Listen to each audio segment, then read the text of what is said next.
Waalaikumsalam Wabarakatuh. warahmatullahi wabarakatuh. Yang saya hormati Bapak RH, Bapak Denny Ramadan, Bu SCPP Operasional, Bu Rina Tanjung, dan Pak SCPP Business Support, Pak Osi Trianwar, Bapak-Bapak Kepala Bagian, Bapak-Bapak Manajer, Askep, Asisten, dan seluruh yang hadir pada pertemuan kali ini. Pertama, puji syukur kepada Allah Subhanahu wa Ta'ala atas Ramadan indahnya kepada kita semua, sehingga kita selalu diberi kesehatan, keselamatan, dan kebahagiaan pada pagi hari ini. Dan kepada Juni kita Nabi Muhammad SAW, semoga kita mendapat sahabatnya di yaumil akhir. Yang pertama mungkin sebagai pembukaan, intinya pada hari ini saya mendapat giliran ya untuk menyampaikan materi dalam program RM-1 Mengajar.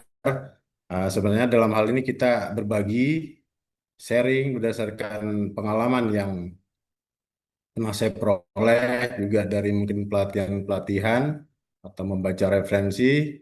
Dan mohon maaf apabila nanti ada hal-hal yang kurang berkenan atau kurang tepat atau pengalaman teman-teman jauh lebih baik gitu, nanti silakan langsung kita berdiskusi aja, memberikan tanggapan. Mungkin itu aja untuk pembukaan. Selanjutnya saya akan sampaikan langsung ya Bu Gina ya, menyampaikan presentasi kita pada hari ini. Sudah kelihatan ya?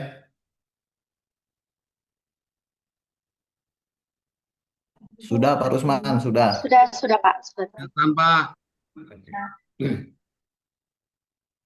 Kita judul dari materinya adalah Out of Your Ordinary Mind, atau selama ini kita sering mendengar out of the box ya. Mungkin 2 tahun setelah asisten ya, ini dari awal saya masuk PTP, tapi mungkin saya menggambarkan lebih spesifik lagi, atau saya ambil bagian kecilnya aja, yaitu out of your ordinary mind. Jadi lebih kepada pemikiran-pemikiran di luar hal-hal yang biasa. Selanjutnya, materi dalam sesi Rmin 1 ini yaitu back to basic, kemudian faktor penghambat dan penunjang dalam melaksanakan pekerjaan, kerja tim, kemudian membuat sasaran bidang, dan kelima tips perubahan karakter. Jadi nanti dalam penyampaian mungkin agak terpotong-potong atau tidak berurutan, tapi intinya eh, masing-masing nanti akan saya jelaskan secara perlahan. Selanjutnya yang pertama adalah back to basic, atau kembali ke dasar ya, ke awal. Nah, mungkin ini ada gambar kalau kita kembali ke masa lalu kita pada saat kita masuk di PTP. Ya, ini dulu saya ingat saya itu ada 1.200 orang dari mulai tes sampai dengan tes berkas ya. Kemudian yang diterima hanya 26 orang. Artinya hanya 2,1% dari seluruh pelamar yang melamar di PTP pada tahun 2001 ya. Mungkin sekarang bisa sekitar 3.000 orang. Kalau yang diterima cuma 26, misalnya berarti 1 berbanding 115 orang. Artinya dari 115 orang hanya satu yang diterima di perusahaan kita ini. Kemudian tujuan bekerja yaitu pemenuhan kebutuhan hidup, mencari nafkah, pengembangan diri, dan kontribusi sosial. Untuk perusahaan memberikan kontribusi yang melibatkan tenaga, waktu, serta keahlian tertentu sebagai jasa yang diberikan oleh perusahaan. Izin Pak, slide-nya belum jalan, Pak. Oh, belum jalan ya? Oke, dibesarin slide-nya. Baik. Sudah kelihatan, Pak? Kelihatan. Kelihatan Pak Rusman, cuman belum berubah. Oke.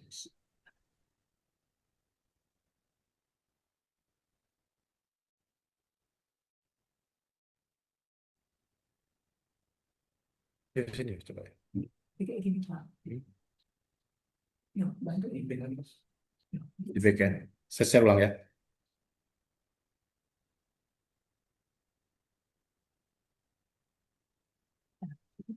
Ya udah, ini.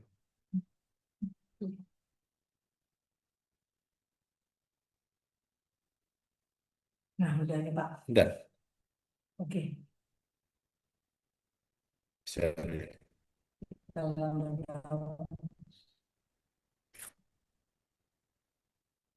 Sebentar Pak, sebentar ya gangguan.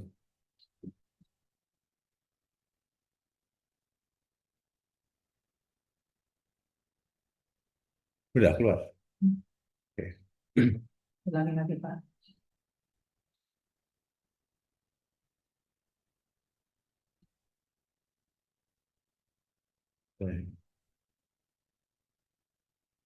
Jalan nggak?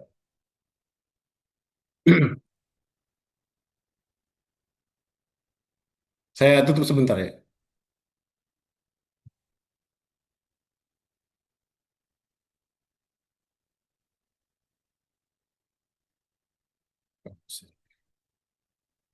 Sudah masuk.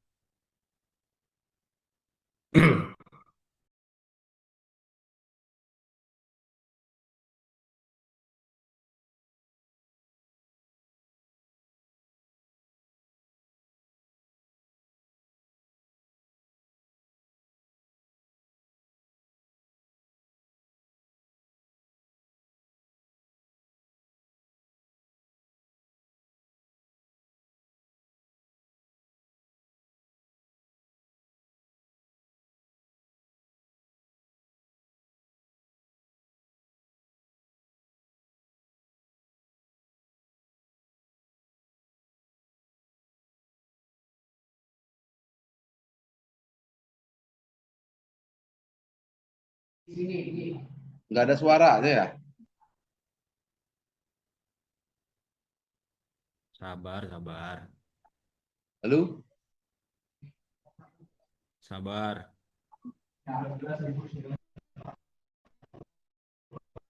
Udah habis.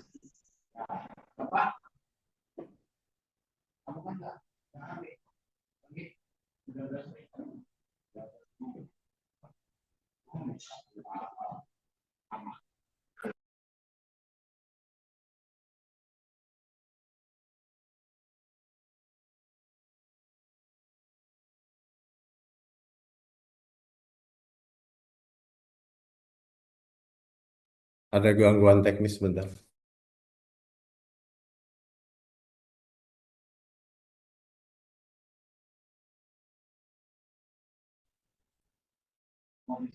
Ada yang ganggu juga ya.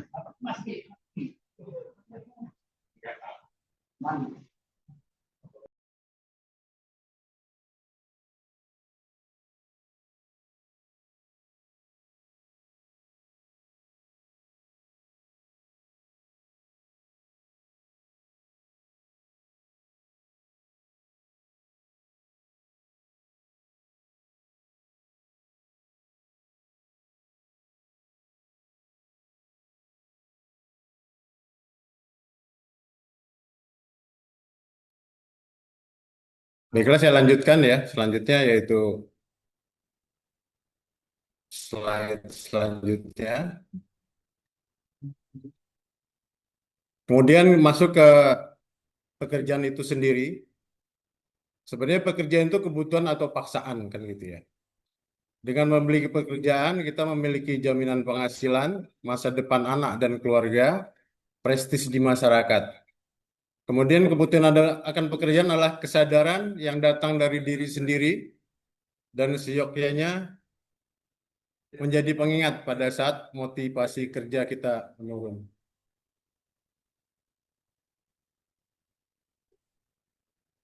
Selamat datang Pak. Ini kebetulan di Rejo Sari ada Pak RH yang berkunjung di apa di Rejo Sari. Saya lanjut ya Pak. Kemudian juga atas keputusan sendiri bahwa pekerja memiliki kebebasan untuk tetap bekerja atau mengundurkan diri sendiri. Jadi ini pengalaman pribadi yang pernah saya alami. Jadi dulu pada saat saya masuk di sebuah unit kebun, itu ada karyawan yang bisa dibilang semangat kerjanya menurun. Jadi dia masuk kerja, kemudian absen, cari kesibukan lain, meninggalkan pekerjaannya sehingga tidak fokus pada saat itu. Jadi karyawan ini saya panggil, ya jadi tidak saya marah, juga tidak saya kasih surat atau sanksi, tetapi saya bicara empat mata khusus dengan yang bersangkutan. Pertanyaan saya sebenarnya nggak terlalu banyak ke dia. Jadi pertanyaan pertama adalah pada saat Anda bekerja di PTP itu atas permintaan saudara sendiri, keinginan sendiri atau dari paksaan? Dia menjawab bahwa ini memang keinginan saya sendiri. Dan pada saat membuat lamaran, Anda membuat sendiri? Ya jawabannya memang saya yang buat, Kak. Dia bilang seperti itu. Jadi kemudian saya jelaskan bahwa sebenarnya pekerjaan itu bukanlah paksaan ya. Jadi karena ini pilihan Anda, suatu saat Anda memilih untuk tidak melanjutkan lagi untuk bekerja itu hak penuh saudara di perusahaan kita ini. Dan tidak akan ada yang melarang. Jadi contoh misalnya saya eh, membuat surat kepada direksi.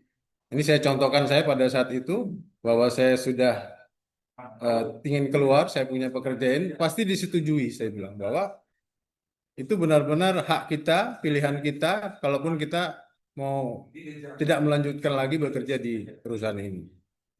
Nah, kemudian saya sampaikan penjelasan, pada akhirnya saya sampaikan ulang ke beliau, bila Anda masih terus mau bekerja di perusahaan ini, Anda buatlah pernyataan, dan bila Anda ingin berhenti dari pekerjaan ini, silakan buat pernyataan. Kemudian besok saya amati lagi beliau, eh, sudah ada perubahan, masuk lebih rajin, kemudian juga dia mulai kembali kerja, mengambil data, rutinitas kembali dijalankan. Setelah kurang lebih 3 hari kemudian, teman-teman menanyakan ke saya, apa-apa yang disampaikan ke karyawan tadi, kok dia bisa berubah segitu cepatnya yang sebelumnya eh, sering menghilang dari pekerjaan dan nggak fokus lagi. Ya, jadi saya sampaikan bahwa intinya saya kembalikan dia ke posisi awal lagi bahwa keinginan bekerja itu bukan dipaksa tapi memang keinginan dia sendiri. Dan dia berhak memilih kapanpun untuk tetap melanjutkan atau untuk berhenti bekerja. Akhirnya dia membuat surat pernyataan dan dia kembali kerja seperti biasa. Dan alhamdulillah karyawan ini sekarang sudah menjadi yang tadinya kerani kepala, sekarang sudah menjadi asisten. Alhamdulillah. Selanjutnya, setelah menjadi karyawan, kita adalah masuk ke dalam suatu sistem. Selanjutnya, sebagai karyawan menjalankan, memahami tugas tanggung jawab di bidang tugasnya. Nah, ini yang sering kita terlupa ya. Pada saat seorang menjadi karyawan baru atau dia pindah mutasi ke posisikan, itu seharusnya disertai dengan pemberian job desk.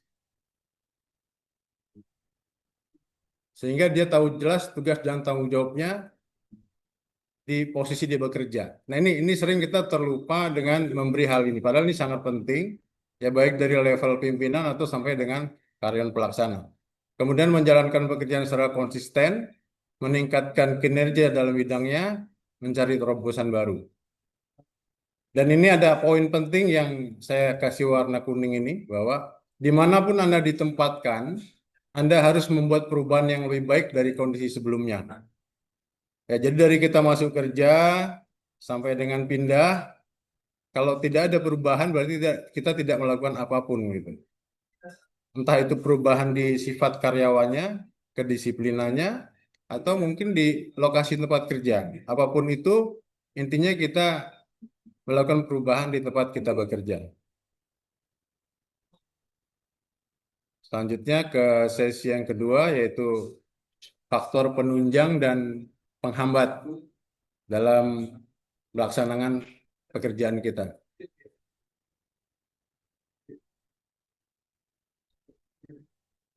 Kemudian faktor penunjang dan penghambat dalam pekerjaan yaitu satu adalah suasana kerja yang kondusif.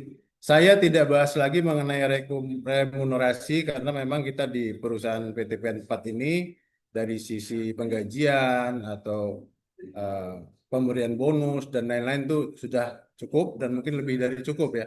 Apalagi kita pernah mengalami tahun 2019, 2020 dulu kondisi kita krisis. Alhamdulillah kalau hal ini sudah tidak menjadi isu lagi. Kemudian suasana kerja yang kondusif, lingkungan kerja yang bersih dan sehat, kemudian juga tim kerja yang solid dan konsisten melakukan perubahan. Ini saya analogikan sebuah pesawat terbang ya. Pesawat, kita tahu bahwa kecepatan pesawat itu 700 sampai 800 km per jam. Kita di jalan tol itu kecepatan 104 itu kecepatannya sudah sangat luar biasa. Nah, ini di pesawat itu 700 sampai 800 km per jam. Artinya kalau kita keluar jendela pada saat kita di pesawat itu kita terbang, Pak. Kita terbawa terbang ke udara ya. Tetapi kalau kita melihat orang-orang, mereka di dalamnya masih bisa baca koran, masih bisa tidur-tiduran atau bercanda, bahkan bisa ngobrol ya. Artinya di dalam kecepatan yang 700 sampai 800 km per jam, suasana di dalam kapal itu sangat nyaman. Nah, kita menginginkan seperti ini kira-kira gambaran saya dalam pekerjaan kita yang sangat banyak, yang mungkin progresnya semakin membaik dengan kecepatan tinggi, tetapi kita di dalam ini suasana kerjanya masih bisa nyaman, masih bisa bersenda gurau, masih bisa ngopi gitu kira-kira, tapi kita berada di kecepatan yang sangat tinggi. Selanjutnya adalah faktor penunjang dan penghambat. Ini saya gambarkan seperti suasana yang gersang ya. Kemudian ada pohon juga ini daun-daunnya rontok. Ini menggambarkan bagaimana situasi kita dalam kondisi yang sulit. Faktor-faktornya antara lain adalah tidak memiliki tujuan yang jelas, seringnya menunda-nunda pekerjaan, kurang fokus, tidak terbuka dengan hal-hal baru, dan yang terakhir ini berharap kondisi akan berubah dengan sendirinya. Nah, sebagian besar kita seperti ini. Jadi kita berharap bahwa kondisi itu akan berubah dengan sendirinya. Padahal kondisi itu tidak akan pernah berubah kalau tidak kita yang mengubahnya. Atau tim kita yang mengubahnya pada saat kita di kebun. Kemudian juga tim kerja yang kurang solid.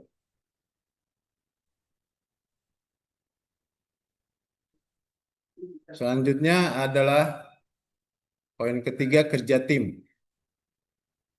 Jadi kita sering mendengar ada dulu disebut super team, Superman ya.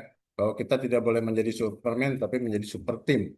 Tapi secara konkret mungkin kita sulit menggambarkannya kalau kita tidak eh, memberikan analogi yang lebih real atau lebih nyata. Mungkin salah satunya saya bisa tunjukkan melalui ini.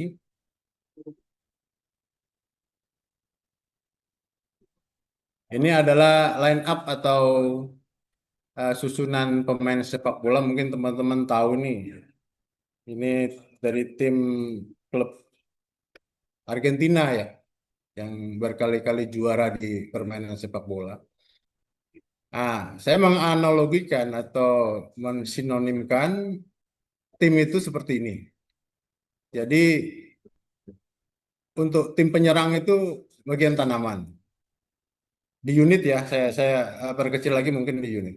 Kemudian untuk gelandang itu adalah teknik dan pengolahan. SDM dan umum itu sebagai back-nya. Dan penjaga gawang itu adalah bagian keuangan. Jadi kenapa kita tempatkan tanaman? Karena memang tanamannya adalah sebagai penyerang. Jadi yang akan membuat sukses grup ini ya adalah kekuatannya di sini yang pertama. Kemudian gelandang ini adalah mengamankan bola atau mengoper bola ke si penyerang ini. Ya, yang ketiga ini lebih ke penjaga gawang. Ini back-nya mengamankan supaya gawang ini tidak apa namanya tidak mudah dibobol lawan. Misalnya tim ini kuat bisa menggolkan 2-0 ya ke musuh, tapi kita kebobolan 3, maka 3 tetap kalah.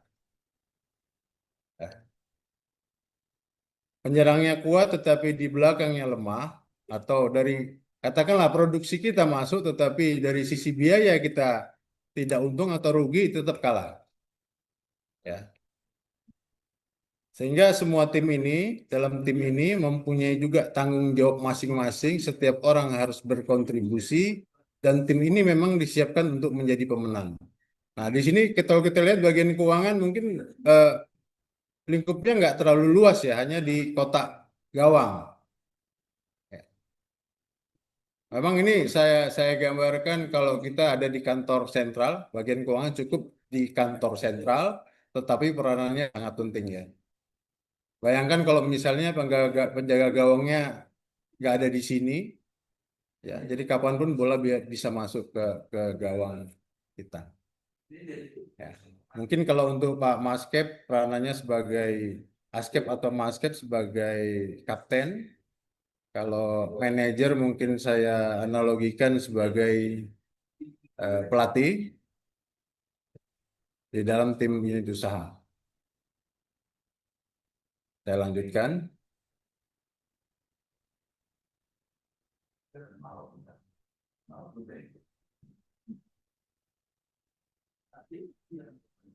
Poin keempat yaitu terkait dengan tim tadi, agar dalam tim dapat berjalan sesuai dengan tugasnya masing-masing, sebaiknya di setiap bagian di unit usaha ya harus memiliki tujuan di bidangnya juga. Jadi bukan hanya tingkat unit, tapi di bidang-bidang sendiri membuat tujuan yang jelas dan konkret sehingga semua kita bergerak untuk menuju tujuan yang lebih besar. Nah, sebelum kita memulai membuat tujuan, mungkin kita sudah sering mendengar SMART ya, yaitu specific, measurable, achievable, relevant, dan time bound.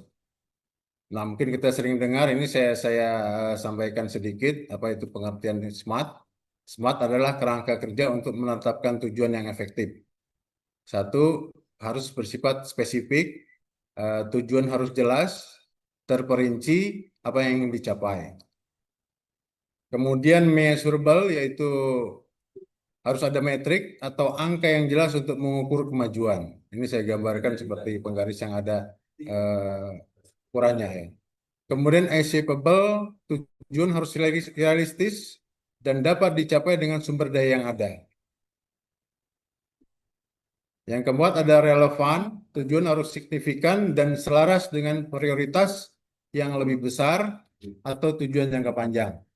Artinya tujuan di masing-masing bidang ini harus sesuai juga dengan tujuan utama di tingkat unit usaha.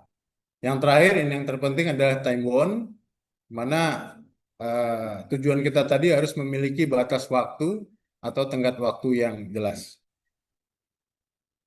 Selanjutnya ini sebagai contoh, gambaran secara umum. Mohon maaf Bu, ini contoh saja, jadi jangan nanti menjadi ketetapan untuk unit Rejosari. Ini contoh saja. Misalnya di bidang tanaman itu protasnya pada saat ini 17 ton. Seharusnya menurut tren produksi 20 ton. Tapi keinginan kita ini saya buat A++, kita buat 30 ton per hektar. Mungkin tidak tahun ini, tapi kita berupaya mungkin di tahun depan. Tapi inilah nilai tertinggi kita, nilai terbaik kita di bidang tanaman misalnya. Kemudian ada PIC-nya, kemudian ada time bound. Mungkin kita sudah sering melihat hal ini ya, dan sering kita buat. Hanya ini saya buat lebih detail ke bidang-bidang yang khusus dan harus memiliki target yang jelas. Kalau kita lihat tadi ada measurable, inilah Pak, angka-angka ini measurable-nya, kemudian ini time bound-nya, terus spesifiknya mungkin di sini, spesifik pekerjaannya, detail-detailnya. Kita berharap dengan dibuatnya program ini di masing-masing bidang nanti akan mempunyai progres yang jelas ya, untuk mencapai sasaran di bidangnya masing-masing. Kemudian ini adalah tips perubahan karakter, ini mungkin hampir sesi yang terakhir. Mungkin kita akan tampilkan gambar ini dulu ya. eh, saya saya sebut ini sebagai penjara psikologis. Ya, ini terkait dengan pemikiran kita. Jadi sering terjadi kita bertahan. Ini gambaran saya secara dalam pemikiran kita ya. Tetap bertahan dalam penjara walaupun pintunya terbuka. Artinya kita sering terjebak dalam situasi yang seharusnya kita bisa keluar dari kondisi itu, tetapi karena kita merasa terkurung, terbiasa dengan hal yang kita lakukan, kita tetap berada berputar-putar di dalam kerangkeng ini. Siapa yang menghambat pikiran kita? Ini sering timbul budaya kita, kalau kita tidak sukses, kita akan menyalahkan orang lain gitu. Menyalahkan pimpinan kita, menyalahkan teman-teman kita, menyalahkan bawahan kita. Padahal sebetulnya siapa kita adalah apa yang kita pikirkan gitu. Dan tidak ada orang yang bisa menghambat pikiran kita. Kita dapat merubah pikiran kita kapanpun. Selanjutnya merubahan karakter terkait dengan gambar tadi yang kita berputar-putar di tempat yang sama. Ini ada tip yang mungkin saya peroleh dari beberapa referensi bahwa karakter yang melekat pada diri kita saat ini adalah pengulangan yang dilakukan bertahun-tahun. Artinya siapa kita saat ini adalah kita yang sudah kita lakukan semenjak kita kecil terus-menerus sampai dengan menjadi karakter kita pada hari ini. Kalau kita lebih dalam lagi, proses terbentuknya karakter itu dimulai dari pikiran atau cara berpikir, kemudian tindakan, kebiasaan, yang akhirnya menjadi suatu karakter. Tahapannya kira-kira begini. Melalui cara berpikir, ide atau gagasan yang muncul dalam benak seseorang. Pikiran tersebut akan memunculkan tindakan atau bertindak. Tindakan yang dilakukan terus-menerus akan menjadi kebiasaan. Nah, ini sifatnya udah otomatis. Ini seringkali tidak kita sadari, ini terjadi berulang-ulang. Kemudian serangkaian kebiasaan yang dilakukan secara terus-menerus akan membentuk karakter. Itulah kita saat ini. Nah, bisakah kita merubah karakter ini? Ini sebagai ilustrasi saya. Ini ada gambar kapal ya, yang berlayar dari bawah, kemudian dia ambil posisi belok ke kiri. Nah, kalau kita melihat gambar ini kita anggap inilah pikiran kita di posisi pada saat dia belok ke kiri. Perubahannya di sini. Ya, perubahannya di sini. Jadi pada saat dia mengambil sedikit saja sudut pemikirannya, ini nantinya akan semakin ke sana ini semakin jaraknya semakin jauh. Jadi dengan mengambil perubahan di sini, ini akan mengubah arah tujuannya. Nah, mungkin saya gambarkan analoginya seperti itu. Tapi ini bukan hal yang mudah, ini adalah proses yang harus kita lakukan mungkin dengan semangat yang kuat ya. Kalau misalnya ini hanya sekali atau dua kali ini tidak akan ada perubahan. Jadi memang ini terus proses mengingatkan kita sehingga ini menjadi pemikiran yang baru dan ke depan akan merubah karakter kita. Nah, selanjutnya ini ada saya mungkin ambil dari beberapa kata-kata bijak bahwa kemajuan tidak mungkin dicapai tanpa perubahan dan mereka yang tidak dapat berubah pikiran tidak dapat mengubah apapun. Ya, jadi di sini jelas bahwa perubahan itu dimulai dari cara berpikir kita oleh George Bernard Shaw ya. Kemudian semua orang berpikir untuk mengubah dunia, tetapi tidak ada yang berpikir untuk mengubah dirinya sendiri. Artinya perubahan itu memang harus dimulai dari diri kita sendiri sebetulnya. Baru dunia akan berubah. Ini dari Leo Tolstoy. Mungkin ini hampir sesi terakhir. Saya akan ulang sedikit apa yang saya sampaikan tadi dengan kesimpulan. Satu, bekerja adalah kebutuhan dan atas dasar keinginan kita sendiri, untuk mendapatkan jaminan penghasilan, masa depan yang lebih baik dan prestis di masyarakat. Kemudian karyawan adalah orang yang telah dipilih oleh perusahaan yang saya sampaikan tadi dari beberapa pesaing kita, peserta dalam tes pelamar pekerjaan, dan seyogyanya memiliki kebanggaan bekerja di PTPN. Yang ketiga, sebaiknya setiap karyawan baru, karyawan promosi, atau mutasi ke bidang lain diberikan job desk untuk mengingatkan lagi tugas-tugas dan tanggung jawabnya di bidang yang di jabatnya sekarang. Kemudian keempat, melakukan perubahan yang lebih baik dimanapun kita ditempatkan. Jadi dari awal kita ditempatkan sampai dengan kita mungkin dimutasikan harus ada perubahan di tempat kita kerja. Nomor 5, bukan menunggu perubahan tetapi memulai dari diri sendiri. Jadi perubahan tidak akan terjadi dengan sendirinya apabila kita atau kelompok kita atau unit kita tidak melakukan perubahan.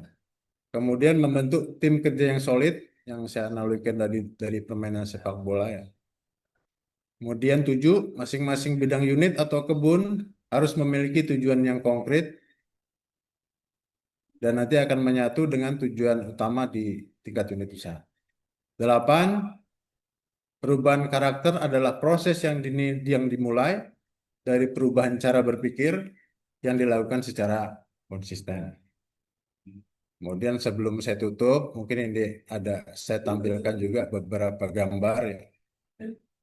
Nah, di sini ada gambar orang sedang merayakan kemenangan. Di sini juga ada yang mungkin merenung, sedih. Kemudian ada yang tertawa, bahagia. Ada yang melompat-lompat, ada yang sedang berusaha, ada yang stres dalam pekerjaannya, bahkan ada yang tertidur dalam pekerjaan. Jadi, saya ingin menggambarkan bahwa apapun yang terjadi di dalam kehidupan kita atau dalam pekerjaan kita, waktu akan terus berputar. Ya. Waktu adalah satu-satunya hal yang paling konsisten di dunia ini, dan sebetulnya waktu ini tidak peduli dengan kondisi-kondisi ini, karena dia akan terus berputar sesuai pada orbitnya. Jadi pada akhirnya bagaimana kita mengisi waktu kita, karena waktu ini akan terus berputar. Bagaimana kita mengisi kehidupan kita dengan hal-hal yang lebih positif. Dan tentu saja semuanya ada batas waktu. Ini mungkin ada gambar ya, gambar pasir ya. Ini batas waktu bahwa semuanya itu akan ada batas waktunya. Misalnya kita kalau bekerja, ada waktunya kita akan mengalami pensiun, atau dalam kehidupan kita ya, bagian akhir kita akan kembali ke yang di atas. Nah, jadi intinya manfaatkanlah waktu kita untuk hal-hal yang lebih positif, hal yang lebih bermanfaat, sehingga membawa perubahan yang lebih baik bagi untuk diri kita sendiri maupun untuk keluarga kita. Dan yang terakhir, mungkin itu yang bisa saya sampaikan. Yang terakhir adalah doa. Pada akhirnya kita, apapun upaya yang kita lakukan, sekeras apapun upaya kita, pada akhirnya akan kita kembalikan dan tergantung kepada yang di atas, yaitu Allah Subhanahu wa Ta'ala. Mungkin itu presentasi yang bisa saya sampaikan pada pagi hari ini. Mohon maaf apabila ada hal-hal yang kurang berkenan, atau mungkin ada hal-hal yang perlu kita diskusikan. Saya sebagai referensi tambahan bagi saya, terutama untuk diri saya sendiri dan untuk teman-teman semua. Mungkin itu yang bisa saya sampaikan. Semoga ini bisa bermanfaat untuk kita semua. Akhir kata, wassalamualaikum warahmatullahi wabarakatuh. Waalaikumsalam warahmatullahi Wabarakatuh. Baik Pak, terima kasih Pak. Mungkin kalau bisa saya tarik kesimpulan ya Pak ya, sedikit kesimpulan. Jadi kesuksesan individu dan juga perusahaan mungkin bisa tercapai melalui kesadaran tujuan, kerja tim yang solid, kemudian penerapan SMART tadi ya Pak, spesifik, measurable, achievable, relevan, dan time bound, serta kesediaan untuk berubah dan memperbaiki diri secara keseluruhan. Ini mungkin materi yang sangat insightful untuk pada pagi hari ini ya Pak, Bu. Selanjutnya mungkin ada yang mau ditanyakan dari Bapak Ibu. Dipersilakan Pak.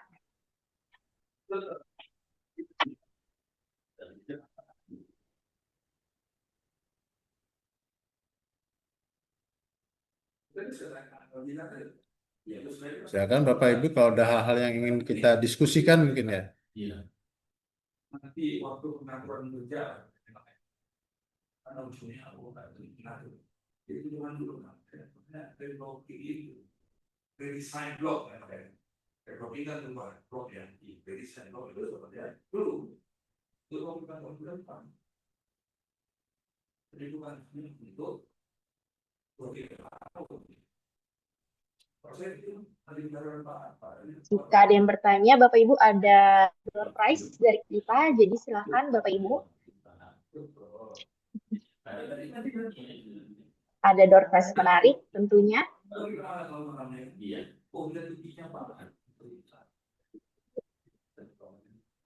Mungkin ada Baik, pertanyaan dari ya.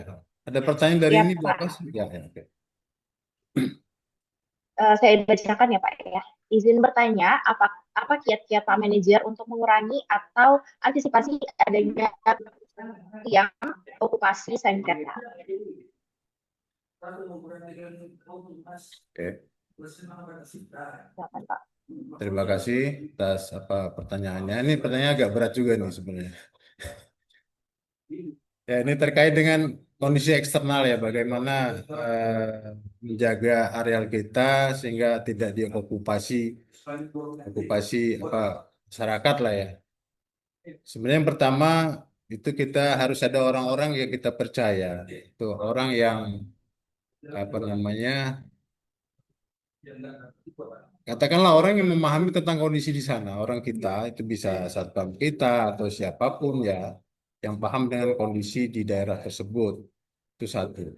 Yang kedua, setiap ada aktivitas yang negatif, misalnya dimulai dengan pemasangan banner, misalnya dengan mulai masuk alat atau merusak tanaman kita, diusahakan pada saat itu juga langsung kita eksekusi. Jadi yang sering terjadi memang karena berlarut-larut ya yang sering terjadi. Maju mundur sementara si okupan ini terus masuk. Jadi semakin lama kondisinya semakin lama. Kalau udah seperti ini, kondisi kita akan berat karena kita membutuhkan energi yang lebih besar gitu. Kemudian juga mungkin membutuhkan biaya yang lebih besar. Jadi sebisa mungkin hal-hal yang baru terjadi, kalau bisa pada hari itu terjadi, dia pasang banner, hari itu juga kita copot. Dia pasang apapun, hari itu juga kita selesaikan. Ya, kami di sini juga pernah, waktu itu ada alat baru masuk, pada hari itu juga kita usir keluar dari kebun, kemudian besok kita pastikan lagi bahwa alat tersebut benar-benar keluar. Karena yang penting kita, di dalam unit kita pastikan dokumen-dokumen kita, itu semuanya lengkap dan memang secara hukum itu kita kuasai ya, memang kita kuat dari sisi juga dokumen.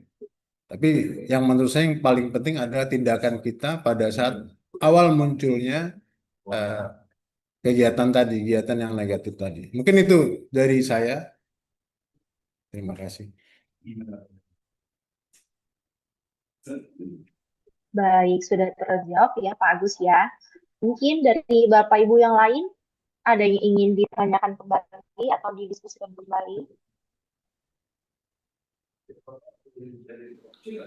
Izin dari Suli. Baik Pak, silakan Pak. Iya, izin Pak Manajer untuk bertanya terkait dengan cara merubah mindset Pak. Merubah mindset itu kan sebenarnya berasal dari nilai kita ya Pak ya, nilai kita sejak kecil, di mana itu didapatkan dari pola asuh ya Pak ya.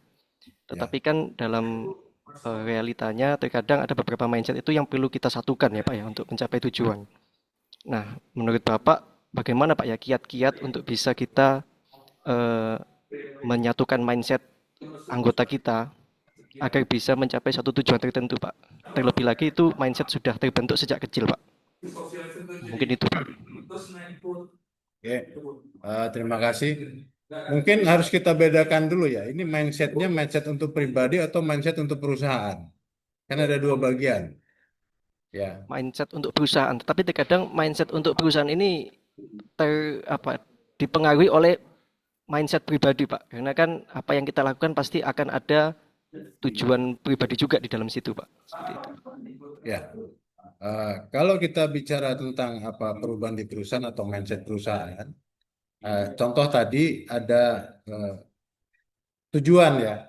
Kita harus buat tujuan dulu atau visi dan misi lah kita sebut ya. Kalau umumnya kita dengar seperti itu. Jadi untuk menyatukan pemikiran yang sama itu harus kita buat dalam bentuk tujuan yang spesifik tadi. Itu dulu ya, ini untuk perusahaannya. Kemudian kalau pribadi masing-masing orang, setiap orang pasti memiliki karakter yang berbeda-beda. Tetapi untuk perusahaan, ya ini harus disamakan dalam bentuk tujuan yang jelas dan lebih spesifik. Nah, kembali kepada sifat orang ya, mungkin yang kita tingkatkan itu adalah motivasi kerjanya. Memang kita dari orang yang latar belakang yang berbeda-beda.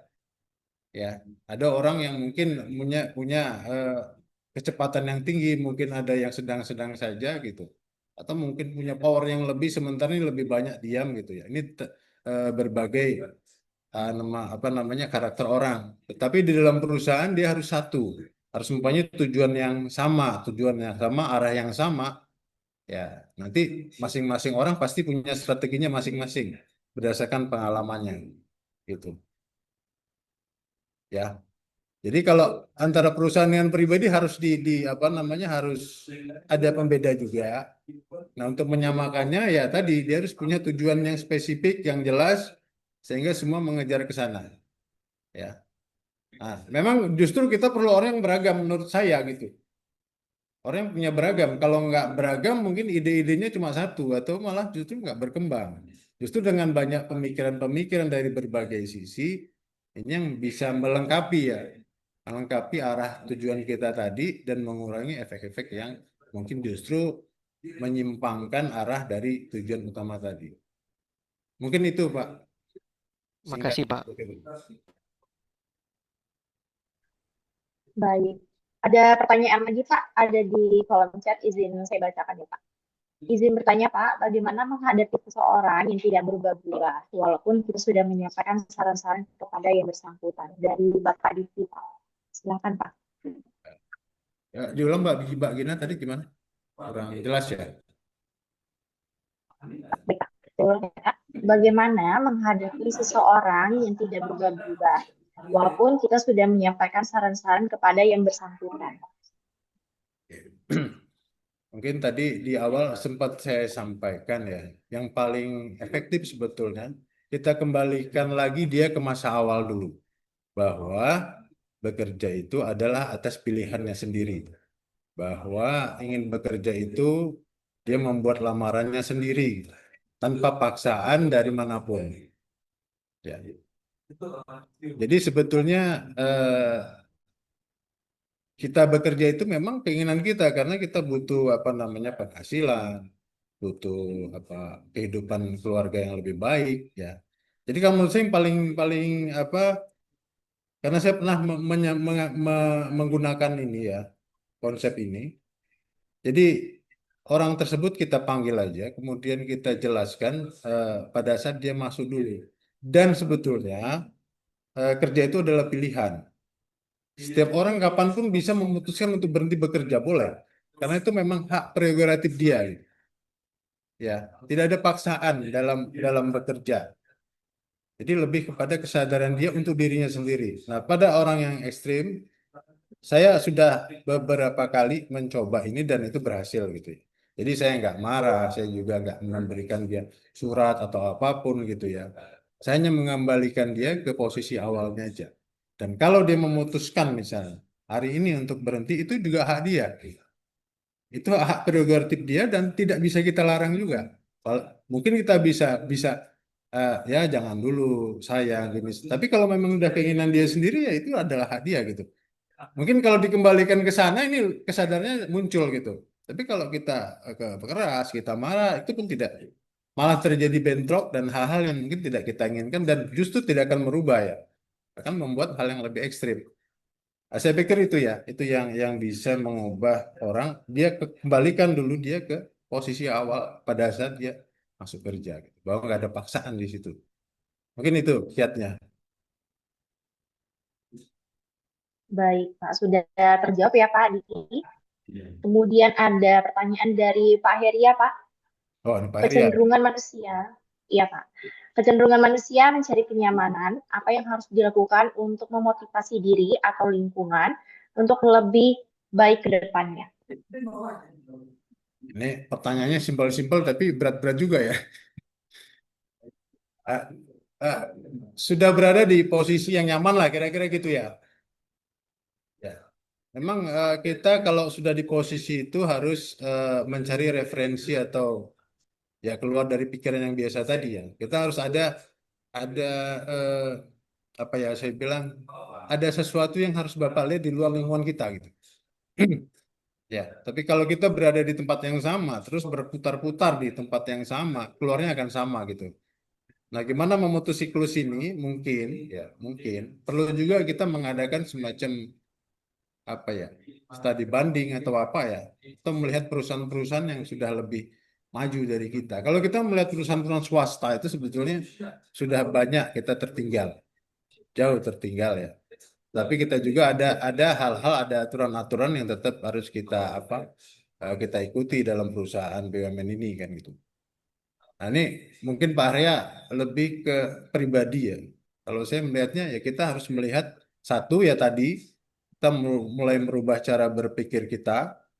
Yang kedua ya kita buatlah target-target yang lebih menantang sehingga dia keluar dari zona nyaman itu. Dan yang ketiga mungkin perlu juga kita melihat di luar perusahaan kita ya. Kalau untuk tingkat perusahaan, sehingga kita mempunyai referensi baru. Ternyata kita masih jauh tertinggal. Mungkin belum ini Pak untuk Pak Heria ya. Mungkin jawabannya sementara itu. Ini Pak Heria ini memang sengaja ngasih PR-nya agak berat ini. Tanya yang mudah tapi jawabnya sulit. Tapi nggak apa-apa Pak Heria. Kalau menurut saya itu ya intinya berubahlah dari cara mindset, cara berpikir kita. Nah, gini, saya ngasih analoginya gini ya. Ada sebuah anekdot gitu. Ini burung elang ya. Jadi anak anak elang judulnya. Jadi di atas pohon itu ada elang yang bertelur. Kemudian telurnya jatuh ke bawah dan masuk ke kandang ayam.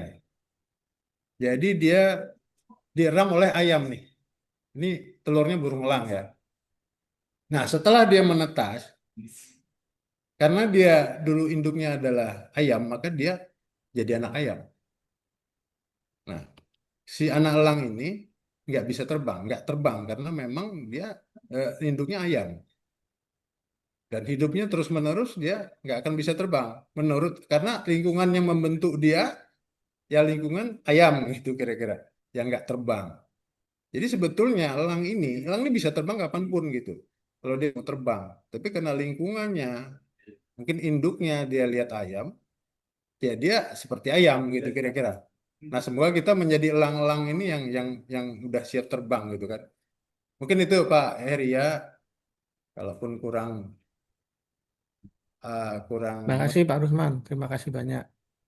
makasih Pak Saya Heri. rasa ya pas banget itu, banyak referensinya, apa namanya benchmark dan macam-macam itu untuk merubah apa namanya pandangan ke depan bahwa sebenarnya masih banyak yang bisa kita lakukan di luar yang ada di tempat kita itu masih banyak yang bisa kita contoh, banyak yang kita bisa lakukan untuk hasil yang lebih baik. Terima kasih Pak Rusman. Terima kasih Pak Heri ya. Baik Pak, kita lanjut ya Pak. Ada dua pertanyaan terakhir ya Pak. Dari Jopi, apa yang membuat kita semangat dalam bekerja? Gimana Bu? Silakan Pak. Apa yang membuat kita Semangat dalam bekerja. Dia semangat.